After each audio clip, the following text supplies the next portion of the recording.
And nagpapasalamat lang din po ako sa Diyos dahil yung asawa ko naman, alam naman natin na ang doktor hindi ho siya ganun kadaling, hindi sila gaano naniniwala sa supplements.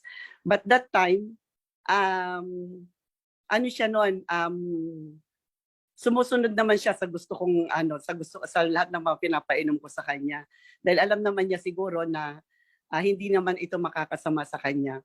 So, itinuloy niya yung pag-inom ng elixir once a day.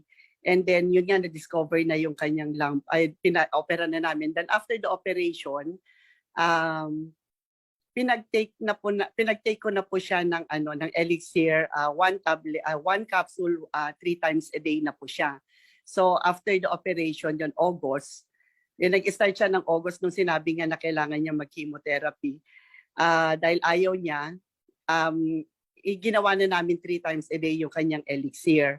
So ganun lang. So nung nag 3 times a day siya, after a month ng pagtitake niya ng 3 times a day ng elixir, unti-unti nakita ko yung changes sa kanya. Parang, alam mo yun, yung parang nalantang gulay, na biglang unti-unti na namumukadkad siya ulit.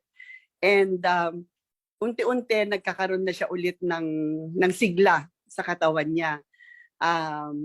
Nakakaya niya na ulit gumawa sa yung routine niya na ginagawa dito sa bahay.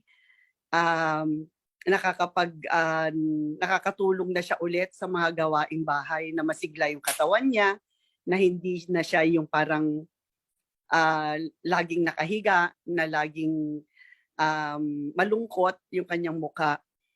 But yun nga, nagpapasalamat kami sa Diyos na ganun yung nangyari, na after a month of taking the stem cell, ang dami ng changes. Nandun na yung naging masigla na ulit yung kanyang pangangatawan. Nakakalakad na rin siya. Although hindi na yung normal na talagang pag nagpunta ka sa mall, yung lalakad ka ng maghapon.